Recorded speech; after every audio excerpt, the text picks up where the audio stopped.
Hello, good morning. कैसे हो आप लोग? स्वागत है आपका आज की क्लास में। देखिए, कल की क्लास में हमने स्टेशनरी एनोड एक्सल ट्यूब के बारे में डिटेल से पढ़ा था और आज की क्लास में हम रोटेटिंग एनोड एक्सल ट्यूब के बारे में देखने वाले हैं।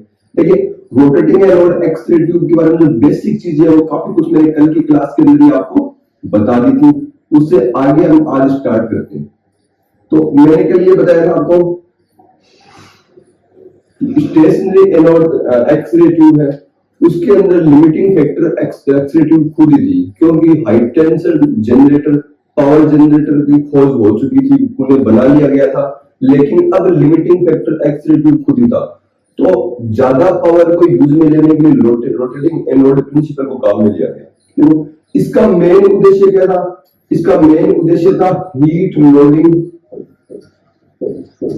कैपेसिटी को बढ़ाना, कैपेसिटी को बढ़ाना, ये इसका मेन उद्देश्य था।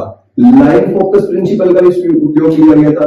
मैंने आपको बताया था कल की 5 से लेकर 15 डिग्री तक एनोड एंगल इसके अंदर काम में लिया जाता है। लाइन फोकस प्रिंसिपल में क्या था? इसके अंदर उद्देश्य काम में लिया गया था। तो इसके अंदर क्या होती है? एक लार्ज डिस्क होती है, टंगस्टन की डिस्क बनी होती है, जिसके एज होते हैं, किनारे होते हैं, वो विवेल्ड होते हैं। ये डिस्क टंगस्टन की हो सकती है, टंगस्टन एलॉय की इस काम में ली जाती है। इसके लिए टंगस्टन के अंदर 10% रोडियम मिलाया जाता है। देखिए, एनोड के अंदर या टारगेट के अंदर 10% रोडियम मिलाया जाता है, जबकि फिलामेंट के अंदर 1 से 10% तक या लगभग 10% तक रीनियम मिलाया जाता है। तो ये याद रखने का क्वेश्चन है, एग्जाम के अंदर ये आता है। अब देखिए, मैंने आपको बताया रोटेटिंग एनोड एक्स-रे ट्यूब को काम में लेने का एकमात्र उद्देश्य था एक्स-रे ट्यूब के जो टारगेट या एनोड है, इस एनोड की हीट लोडिंग कैपेसिटी को बढ़ाना। कैसे बढ़ेगा? आपने जब स्टेशनरी एनोड एक्स-रे ट्यूब लिया था और मान लो फिलामेंट से इस तरह से कोई फोकल स्पॉट बना था, अगर आप फ्रंट से इसको देखो तो फ्रंट से ये फोकल स्पॉट आपको इस तरह से दिखाई दे रहा है। ये मान लो 7 मिलीमीटर है जो जिस एरिया पर आकर गिरती है, और ये 2 मिलीमीटर है। तो फोकल स्पॉट एरिया यहां पर क्या हो जाएगा? जो एक रेक्टेंगल है, इसका एरिया क्या होता है? लंबाई गुणा चौड़ाई। तो 7 गुणा 4 मिलीमीटर, 7 गुणा 2 मिलीमीटर बराबर 14 मिलीमीटर स्क्वायर इसका हो जाएगा। ओके, अब ये एक्सरे बीम इधर से बाहर निकल रही है, एग्जिट हो रही है, और यहां पर आपका जो एपरेंट फोकल स्पॉट बन रहा है, ये तो कौन सा है? ये एक्चुअल फोकल स्पॉट है, क्योंकि हम इधर इस साइड से देख रहे हैं तो हमें इस तरह से व्यू हो रहा है, दिख रहा है इस तरीके से। इसका 14 मिलीमीटर स्क्वायर हो गया। और आप अगर इसको जो पेशेंट के व्यू पॉइंट से देखोगे तो आपको फोकल स्पॉट दिखेगा 2 मिलीमीटर गुणा 2 मिलीमीटर, यानी एपरेंट और इफेक्टिव फोकल स्पॉट बराबर कितना हो जाएगा? 2 गुणा 2 मिलीमीटर बराबर 4 मिलीमीटर स्क्वायर हो जाएगा। और आपकी हीट लोडिंग कितनी आ जाएगी? हीट लोडिंग कैपेसिटी वो होता है actual focal spot size upon effective focal spot size. Actual focal spot size कितनी है? 14 मिलीमीटर स्क्वायर, और इफेक्टिव फोकल स्पॉट साइज कितनी है? 4, बराबर क्या हो गया? 3.5। तो देखो, लाइन फोकस प्रिंसिपल काम में लेने से आपकी हीट लोडिंग कैपेसिटी कितने गुना बढ़ गई थी? 3.5 गुना बढ़ गई थी, यानी 3.5 गुना तक हीट लोडिंग कैपेसिटी बढ़ गई थी। अब अगर यही फॉर्मूले, यही चीजें अगर हम रोटेटिंग एनोड एक्स-रे ट्यूब की कंडीशन में लगाएं तो क्या होगा? तो देखिए, इसके लिए भी हम एज्यूम कर लेते हैं, सारी चीजें देख लेते हैं कैसे होगा, क्या होगा। तो मान लीजिए एक 4 सेंटीमीटर की एक टंगस्टन की डिस्क है, 4 सेंटीमीटर की, और इसके 4 सेंटीमीटर इसके किनारे पर क्या हो रहा है? इलेक्ट्रॉन्स की बॉम्बार्डिंग हो रही है। जैसे यहाँ पर फिलामेंट है, यहाँ पर इलेक्ट्रॉन गिरेंगे, ये घूमेंगे तो सारे इलेक्ट्रॉन्स इसकी परिधि की ओर पहुंच जाएंगे, और इसकी परिधि अगर हम इसकी परिधि देखें जो सर्कमफ्रेंस है, इसका फॉर्मूला क्या होगा? इसका फॉर्मूला हो जाएगा 2 पाई r। इसका फॉर्मूला क्या हो जाएगा? 2 पाई r इसका फॉर्मूला हो जाएगा, जिसको हम लिख देते c से। अगर वैल्यू रखे तो 2 गुणा पाई का मान 22/7 और r का मान 4 सेंटीमीटर होता है, तो r का मान हो जाएगा 40 हो जाएगा। तो ये हो गया लगभग होता है, इसको आप सॉल्व करोगे तो ये 251 ये आएगा आपके 251 मिलीमीटर के करीब आएगा।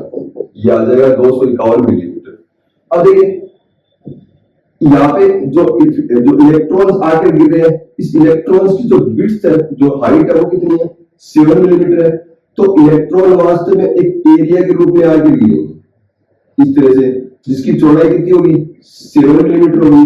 तो आप अगर यहां से इसको कट करके और इसको ओपन करके आप देखोगे तो आपको ये इस तरह से मिलेगा। इसमें ये तो कितनी है? 2 पाई आर, और ये कितनी है? 7 मिलीमीटर। तो इसके लिए फॉर्मूला क्या हो जाएगा? जो आपका जो इसको एक्चुअल फोकल स्पॉट बोल देंगे। एक्चुअल फोकल स्पॉट बराबर क्या हो जाएगा? यानी C इंटू 7, यानी 251 गुणा 7। अगर आप इसको मल्टीप्लाई करोगे तो ये वैल्यू आएगी लगभग 1757। ये वैल्यू कितनी आ जाएगी? 1757 मिलीमीटर स्क्वायर आ जाएगी। इस कंडीशन के अंदर आप focal spot, actual focal spot देखोगे, एक्चुअल फोकल स्पॉट तो आपको 2 गुणा 2 मिलीमीटर स्क्वायर नजर आएगा। क्या आएगा? नीचे से जो एक्चुअल या इफेक्टिव फोकल स्पॉट या एपरेंट फोकल स्पॉट देखोगे वो तो 2 गुणा 2 मिलीमीटर स्क्वायर नजर आएगा। तो इफेक्टिव फोकल स्पॉट हो जाएगा 4 मिलीमीटर स्क्वायर। फिर इसके बाद हम क्या, जो इसका हीट लोडिंग कैपेसिटी या लोडिंग गेन अगर हम पता करेंगे, लोडिंग गेन, तो वो उसका फॉर्मूला मैंने बताया था, एक्चुअल फोकल स्पॉट और effective focal spot. Actual focal spot यहाँ पे आ रहा है 1757, इफेक्टिव आ रहा है 4। अगर आप इसको डिवाइड करोगे तो इसकी वैल्यू आएगी 4.439, यानी जहां पर आपको 3.5 गुना हीट लोडिंग मिल रही थी उसकी तुलना में यहाँ पे 439 गुना, लगभग 450 गुना आपको हीट लोडिंग मिलती है। यानी इलेक्ट्रॉन्स इतनी दूरी पर फैल जाएंगे कि कितने भी एक्सपोजर लो, ये टंगस्टन डिस्क उतनी गर्म नहीं होगी कि इसके टारगेट एरिया पे जहां भी इलेक्ट्रॉन्स गिर रहे हैं वहां का टेम्परेचर बहुत ज्यादा बढ़ जाए। क्योंकि एक सिंगल एक्सपोजर से टेम्परेचर क्या होगा? जो इलेक्ट्रॉन्स क्या होंगे, वो इलेक्ट्रॉन्स की पूरी परिधि में फैल जाएंगे। जब भी एक्सपोजर हो रहा होगा और ये फुल स्पीड पे घूम रही होगी तो एक पर्टिकुलर टाइम पर एक ऐसा पॉइंट नहीं होगा जहां पे बहुत ज्यादा रेडिएशन या इलेक्ट्रॉन आके गिर रहे हैं। ये इलेक्ट्रॉन इसकी पूरी परिधि के ऊपर गिरेंगे। अब आगे एक चीज और देखें, अगर हम जो लोडिंग एरिया कितना इंक्रीज हुआ, लोडिंग एरिया इंक्रीज मतलब स्टेशनरी एनोड और रोटेटिंग एनोड की तुलना में लोडिंग एरिया के अंदर कितना चेंजेस आया है। अगर ये आप देखना चाहते हो तो देखो, जो एक्चुअल फोकल स्पॉट की कंडीशन के अंदर जो स्टेशनरी एनोड के अंदर लोडिंग एरिया था 40 मिलीमीटर स्क्वायर, और इसके अंदर जो एक्चुअल फोकल स्पॉट है 1757 मिलीमीटर स्क्वायर, तो लोडिंग एरिया में इंक्रीज आ गया 1757 के अंदर भाग दो 14, यानी लगभग 125 गुना। कितना हो जाएगा? 125 गुना इसका लोडिंग एरिया बढ़ गया। यानी जो एरिया फोकल स्पॉट का एरिया इसका यहाँ पे था उससे 125 गुना एरिया क्या यहाँ पे ज्यादा इसके ऊपर हमें मिल जाता है। यहाँ पे हमें मिलता है, तो लोडिंग एरिया के अंदर बहुत ज्यादा इसके अंदर इंक्रीज आ जाता है। इसीलिए हम क्या करते हैं, रोटेटिंग एनोड एक्स-रे ट्यूब काम में लेते हैं। तो ये कुछ चीजें आपको ध्यान रखनी है और आपके दिमाग में भी ये चीजें होनी चाहिए कि इस तरह से रोटेटिंग एनोड एक्स-रे ट्यूब काम करता है। देखिए इसके बाद देखिए मैं डायग्राम बना देता हूँ इसके एक्स-रे ट्यूब का। ये हो गया, ये इसके अंदर स्टेम हो गया, और ये फिलामेंट हो गया, ये फिलामेंट जाके यहाँ पे कैथोड असेंबली बनाएगा, ये ऑक्सीजन कप हो गया, और ये इसका ग्लास एनवलप हो जाएगा।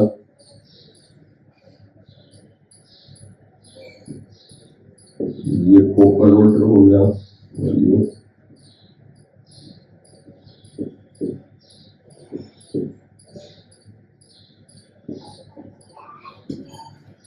ये इस तरह से ये एक्सेल ट्यूब होगी, ये इसकी नेक होगी एक्सेल ट्यूब की ना, यहाँ से कनेक्टिंग वायर इससे एड हो जाएंगे, ये फिलामेंट है, ये बॉक्सिंग का भाई, ये टंगस्टन की डिस्क है। तो ये टंगस्टन की डिस्क का डायमीटर देखो, टिपिकल आप एक्सेल जो एक्सेल ट्यूब के अंदर जो डिस्क काम में जाती है, इसका डायमीटर 75, 100 या 125 मिलीमीटर के डायमीटर इसके अंदर काम में लिए जाते हैं। इस डायमीटर के अंदर ये होता है।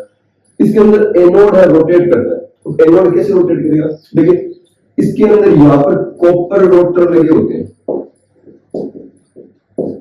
और इसके किनारों पर स्टार्टर कॉइल लिपटी हुई होती है, जो क्या होती है, एक वाइंडिंग होती है, कॉपर की वाइंडिंग होती है। उस कॉपर की वाइंडिंग को जब आप अल्टरनेटिंग करंट के साथ जोड़ोगे, अल्टरनेटिंग करंट से, तो इसके अंदर एक इंड्यूस करंट होगा, कॉपर रोटर के अंदर एक प्रेरित विद्युत वाहक बल या एक इंड्यूस प्रेरित धारा उत्पन्न होगी। ये धारा इसको घुमाने का काम करती है। देखिए आप इसको बाहर से पावर सप्लाई देके, मतलब जैसे चेन या पुली सिस्टम है, जैसे उस सिस्टम से आप इसको नहीं घुमा सकते।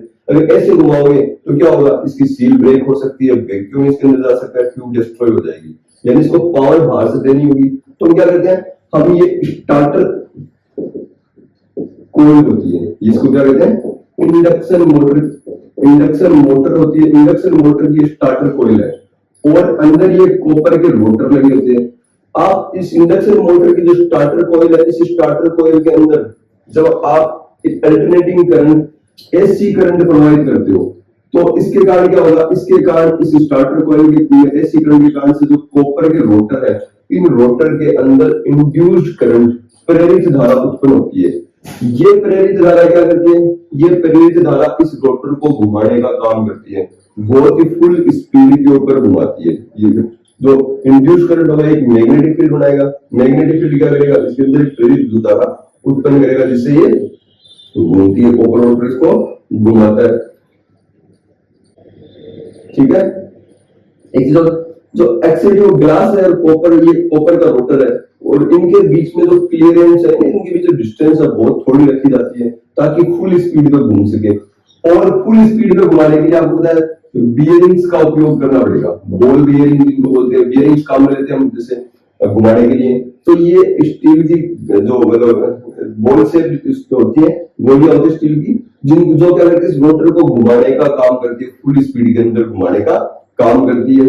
तो बियरिंग होता है, ये इसकी जो रोटेटिंग की जो स्पीड है, उसकी क्वालिटी को, उसको इंक्रीज कर देता है। और आपको एक चीज पता है, अगर बियरिंग्स काम मिलेंगे, बॉल बियरिंग्स काम मिलेंगे, तो हमें यहाँ पे लुब्रिकेंट भी काम में लेना पड़ेगा। लुब्रिकेंट जिसे हम स्नेहक बोलते हैं, ताकि घूमने इसको रोटेशन में ज्यादा आसानी हो, फ्रिक्शन नहीं हो, मैकेनिकल फ्रिक्शन कम से कम हो। जैसे आपने देखा हो गाड़ी मोटर के अंदर लगाते हैं तो वहां उसमें ग्रीस ऑयल लगाया जाता है, जो वो ग्रीस लगाया जाता है वो इसीलिए लगाया जाता है ताकि बियरिंग्स बहुत आसानी से घूम सके। लेकिन जो ऑयल बेस्ड लुब्रिकेंट है, ऑयल बेस्ड लुब्रिकेंट, वो हम यहाँ पे, जैसे मैंने आपको ग्रीस बताया था, ग्रीस ऑयल बताया था, वो यहाँ पर हम काम में नहीं ले सकते। क्यों नहीं ले सकते, अगर वो लिया तो आपको एक्सरे प्रोडक्शन के दौरान टंगस्टन डिस्क का टेम्परेचर बहुत ज्यादा बढ़ जाता है। उसके कारण से ग्रीस ऑयल का, इस पूरी रोटर का असेंबली का जो एनोड असेंबली है, इस पूरी असेंबली का टेम्परेचर बढ़ता है। तो ग्रीस ऑयल, अगर ऑयल बेस्ड लुब्रिकेंट या ग्रीस ऑयल अगर आप लेते हो तो वो भी क्या होगा, वेपोराइज होगा, वेपोराइज होकर एक्सरे ट्यूब के अंदर आएगा और ट्यूब का वैक्यूम क्या हो जाएगा, डिस्ट्रॉय हो जाएगा, ट्यूब का वैक्यूम डिस्ट्रॉय हो जाएगा। इसलिए ऑयल बेस्ड लुब्रिकेंट काम में नहीं लिए जाते। आप जो ग्रेफाइट जो बेस्ड लुब्रिकेंट है या ड्राई लुब्रिकेंट, जैसे ग्रेफाइट बेस्ड, ये भी आप काम नहीं ले सकते। कैसे ग्रेफाइट, जैसे आपकी पेंसिल है, पेंसिल है, ग्रेफाइट के अंदर आपको पता है जो उसके अंदर 3 ही बॉन्ड होते हैं कार्बन के, इसलिए एक लेयर दूसरी लेयर पर स्लिप होती है। जैसे आपकी पेंसिल है, उसकी टिप ग्रेफाइट की नहीं है, आप कागज के ऊपर उसको आप जैसे इसको आप लिखने के करते हो तो उसकी एक लेयर दूसरे पर स्लिप हो जाती है और आपके कागज पे इंप्रेशन आ जाता है, जिसे हम क्या कहते हैं, हमारी हैंडराइटिंग बोलते हैं कि हमने इस पे कुछ लिखा है। तो ये भी ग्रेफाइट भी लुब्रिकेंट की तरह से काम करता है, लेकिन ये ड्राई लुब्रिकेंट होता है। और ड्राई लुब्रिकेंट की कंडीशन के अंदर ये क्या होता है, ग्रेफाइट जैसे मान लो अगर लंबे समय तक आपने काम में लोगे, आप इसके बीच में ग्रेफाइट डाल दिया तो ग्रेफाइट क्या होता है, घिसेगा, बियर ऑफ होगा और घिसकर ये वेपर होकर बाहर आएगा, तो ये भी क्या करेगा, इसकी जो वैक्यूम है वैक्यूम को डिस्ट्रॉय कर देगा, वैक्यूम को खत्म कर देगा। तो फिर क्या काम लेते हैं, मेटेलिक लुब्रिकेंट,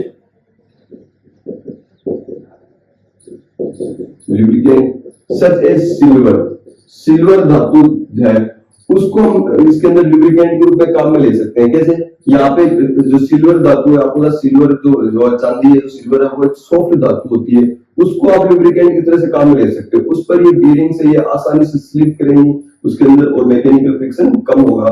तो यहाँ पर ऑयल बेस्ड लुब्रिकेंट काम में नहीं लिया जाता, ड्राई लुब्रिकेंट जैसे ग्रेफाइट काम में नहीं लिया जाता, मेटेलिक लुब्रिकेंट जैसे सिल्वर यहाँ पर काम में लिया जाता है, ये इसके अंदर काम में लिया जाता है। एक और चीज, x ray stationary anode x ray tube के अंदर मैंने आपको बताया था, ये एक्सरे ट्यूब थी कि इसके अंदर टारगेट को टंगस्टन का रखा जाता है, कॉपर का रोटर है इसके अंदर, इसके अंदर इलेक्ट्रॉन्स टक्कर करेंगे तो हीट का प्रोडक्शन होगा, वो हीट डायरेक्ट इस कॉपर ब्लॉक और कॉपर ब्लॉक से बाहर कंडक्शन के द्वारा बाहर आ जाती है। हम कई बार क्या करते हैं, इसके अंदर कूलिंग के लिए इसके अंदर वायर वो जो पाइप भी लगा देते हैं, जिससे हम एयर या वाटर कूलिंग या ऑयल कूलिंग जो इसके अंदर एनोड बना सकते हैं। रोटेटिंग एनोड के अंदर हीट का ट्रांसमिशन कैसे होगा, तो देखिए अगर यहाँ पे इलेक्ट्रॉन्स आके टक्कर करें और हीट का प्रोडक्शन हो रहा है, तो उसके कारण से पूरी डिस्क की क्या होगी, हॉट हो जाएगी, गर्म हो जाएगी, स्टेम गर्म होगा ये, और स्टेम गर्म होगा तो पीछे की तरफ भी ये हीट जाएगी, तो कॉपर रोटर भी होंगे और ये जो बीयरिंग्स है ये भी होंगी, ये बीयरिंग्स भी गर्म होकर फैलेंगी। और मैंने आपको बताया था इनके बीच में क्लियरेंस बहुत कम रखा जाता है, बहुत ही कम डिस्टेंस रखी जाती है। तो जैसे ये बीयरिंग्स फैलेंगी तो ये क्या करेगी, ये इस एनोड के रोटर को इनको चोक कर देगी, इनको घूमने नहीं देगी, ये इनको बाइंड कर देगी, चोक कर देगी। यानी अब रोटर नहीं घूमेगा तो सारे इलेक्ट्रॉन्स आकर एक ही जगह टक्कर करेंगे, एक्सल ट्यूब आपकी डैमेज हो जाएगी। इसका मतलब कि आपका जो टंगस्टन डिस्क है, टंगस्टन डिस्क से पीछे की ओर हीट नहीं जानी चाहिए, पीछे की ओर नहीं क्या होना चाहिए, हीट नहीं जानी चाहिए। तो फिर इसके अंदर कैसे होता है, तो इसके अंदर क्या करते हैं, ये जो स्टेम है इस स्टेम को टंगस्टन का नहीं लेते, इस स्टेम को हम मोलिब्डेनम का लेते हैं। क्या कहते हैं, मोलिब्डेनम का स्टेम लिया जाता है। मोलिब्डेनम की स्टेम की क्या खास बात होती है, तो मोलिब्डेनम की का मेल्टिंग पॉइंट 2600 डिग्री सेंटीग्रेड होता है। इतना टेम्परेचर इस एरिया का कभी नहीं बढ़ता, क्योंकि जो मैक्सिमम टेम्परेचर जो प्रोड्यूस होता है वो टारगेट एरिया के ऊपर जहां पे इलेक्ट्रॉन्स बॉम्बार्डिंग करते हैं वहां होते हैं। तो ये इसका मेल्टिंग पॉइंट 2600 डिग्री सेंटीग्रेड बहुत ज्यादा बढ़िया है, अच्छा है। दूसरी चीज, मोलिब्डेनम है ये इलेक्ट्रिकल कंडक्टर होता है, लेकिन ये पुअर हीट कंडक्टर है। क्या अर्थ होता है इसका, मैं आपको बताता हूँ। इसका मतलब है आप कनेक्टिंग वायर से जोड़ोगे तो कनेक्टिंग वायर से यहां तक ये करंट को तो जाने देगा, इलेक्ट्रिकल का कंडक्टर तो है, ये करंट को तो अपने अंदर से जाने देगा यहाँ पे टारगेट एरिया पे, ताकि इलेक्ट्रॉन्स को ये खींचे, ये प्लस पर हो जाएगा, ये माइनस पर है, इलेक्ट्रॉन्स इधर खींच चले जाएंगे। लेकिन ये पूरे हीट कंडक्टर है, हीट का अच्छा कंडक्टर नहीं है, ये इलेक्ट्रिसिटी को तो अपने अंदर जाने देता है, कौन, मोलिब्डेनम, लेकिन ये हीट को अंदर नहीं जाने देती, आप हीट का ट्रांसमिशन नहीं होने देता। इसका मतलब टंगस्टन डिस्क पर जो भी हीट आ गई वो टंगस्टन डिस्क पर ही रहेगी, इस स्टेम से पीछे की ओर नहीं जाएगी। आपकी जो रोटर असेंबली है इसका टेम्परेचर नहीं बढ़ेगा, आपके जो बीयरिंग्स एक्सपेंड नहीं होंगे, चौक नहीं होंगे, और आपका ये एनोड है जो रोटेटिंग एनोड है, इसकी डिस्क ये लगातार घूमती रहेगी। इसलिए हम क्या करते हैं, इसके अंदर स्टेम काम में लेते हैं, इसके अंदर क्या काम में लेते हैं, स्टेम काम में लेते हैं मोलिब्डेनम का, जिसको बनाते हैं। और फिर भी बहुत ज्यादा इलेक्ट्रॉन्स यहाँ पर आकर गिरते हैं, तो उसमें ये क्या हो सकता है, जैसे ये टारगेट सरफेस है, मैं स्टेशनरी एनोड की बना रहा हूँ, ये रोटेटिंग एनोड में भी हो सकती है, एनोड एंगल की, लेकिन इसकी सरफेस एकदम स्मूथ है, लेकिन आप इसको लंबे समय तक काम में लोगे तो इसकी सरफेस क्या हो जाएगी, ऐसे उबड़ खाबड़ हो जाएगी। इसके अंदर रफनिंग एंड पिटिंग, रफनिंग यानी उबड़ खाबड़ हो जाएगी, पिटिंग यानी इसके अंदर गड्ढे से गड्ढे हो जाएगी। जैसे आप चांद की सरफेस देखोगे, बार बार ज्वालामुखी की टक्कर हो रही है तो उसकी सरफेस एकदम स्मूथ नहीं है, वहां पे कहीं पर गड्ढे है, कहीं पर पहाड़ है, तो उसमें रफनिंग और पिटिंग की ये समस्या उत्पन्न हो जाएगी। तो इसको टंगस्टन को और ज्यादा स्ट्रॉन्ग बनाने के लिए इसमें हम क्या करते हैं, 10% रीनियम धातु मिला देते हैं। क्या मिला देते हैं? 10% रीनियम धातु मिला देते हैं, जिससे रफनिंग और फिटिंग इसके अंदर क्या होती है? बहुत ही कम होती है। रफनिंग और फिटिंग क्या होती है इसके अंदर? बहुत ही कम होती है। इसके अलावा तो फिर बाद में इस जो रोटेटिंग एनोड है, इस रोटेटिंग एनोड से हीट का कंडक्शन कैसे होगा? तो देखिए स्टेशनरी एनोड के अंदर मैंने बता दिया था हीट का ट्रांसमिशन मेनली कंडक्शन के द्वारा होता है। कंडक्शन हम आगे चैप्टर पढ़ेंगे। हीट ट्रांसमिशन के 3 तरीके होते हैं, कंडक्शन, कन्वेक्शन और रेडिएशन। तो इसमें कंडक्शन के द्वारा होता है। रोटेटिंग एनोड के अंदर किसके द्वारा होगा? रोटेटिंग एनोड के अंदर हीट का जो ट्रांसमिशन है, हीट का ट्रांसमिशन रेडिएशन के द्वारा होता है। किसके द्वारा होता है? रेडिएशन के द्वारा। ये जो स्टेशनरी एनोड है, जो रोटेटिंग एनोड है, ये हीट को अपने जो ग्लास हाउसिंग है, इस ग्लास हाउसिंग को रेडिएट कर देती है। ग्लास हाउसिंग गर्म होती है। इसके चारों तरफ क्या होता है? इसके चारों तरफ मिनरल्स ऑयल भरे होते हैं, जो थिक मिनरल ऑयल होता है, जो वो मिनरल ऑयल इस हीट को ले लेता है। कंडक्शन के द्वारा वो इस जो ग्लास एनवेलप से वो जो हीट को एक्सेल ट्यूब की जो ट्यूब हाउसिंग को पहुंचाता है। कंडक्शन ही कन्वेक्शन के द्वारा, समवन के द्वारा इसको पहुंचाता है, क्योंकि लिक्विड के अंदर समवन या कन्वेक्शन के द्वारा हीट का ट्रांसफर होता है। और ग्लास हाउसिंग जो ट्यूब हाउसिंग से जो हीट है, वो हीट एनवायरनमेंट के अंदर रेडिएट कर दी जाती है। ये रेडिएट इसके द्वारा हो जाती है।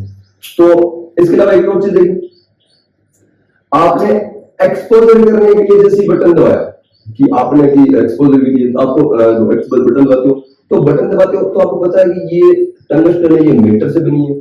और आपने जैसे ही बटन दबाया तो ये फुल स्पीड पे अपनी नहीं घूम पाती। अचानक से जैसे मैंने आपको बताया 3600 आरपीएम होने चाहिए, लेकिन 3000 आरपीएम तक हमारा काम चल जाता है।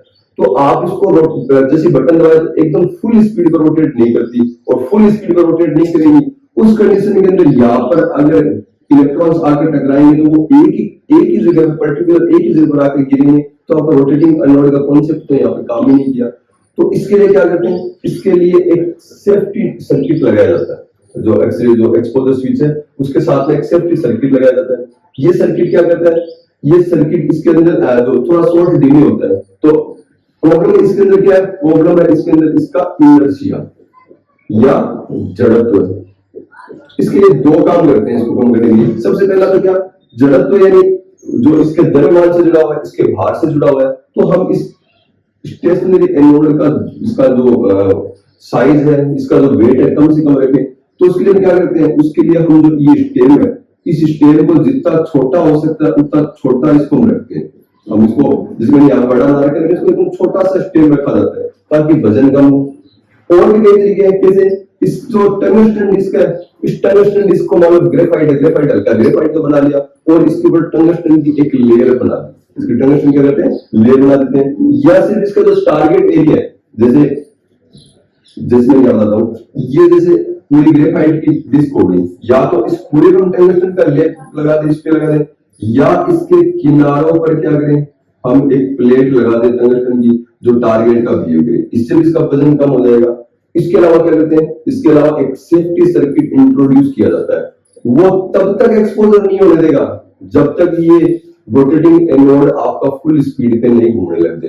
तभी आप देखोगे एक्स-रे ट्यूब के ड्यूल स्विच होते हैं। पहला प्रिपरेटरी स्विच या रोटर स्विच, उसको दबाओगे तो रोटर अपनी फुल स्पीड पर घूमेगा। और फिर सेकेंडरी एक्सपोजर स्विच, अगर आप पहले स्विच को बाईपास करके दोनों स्विच एक साथ दबा दोगे तो भी तुरंत ही एक्सपोजर नहीं आता।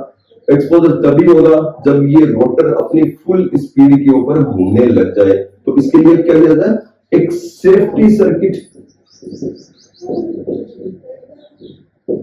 इंट्रोड्यूस किया जाता है। इसके अंदर एक सेफ्टी सर्किट इसके अंदर लगा दिया जाता है जो इसको एक्सपोज होने ही नहीं देगा जब तक ये अपनी फुल स्पीड पर घूमने ना लग जाए।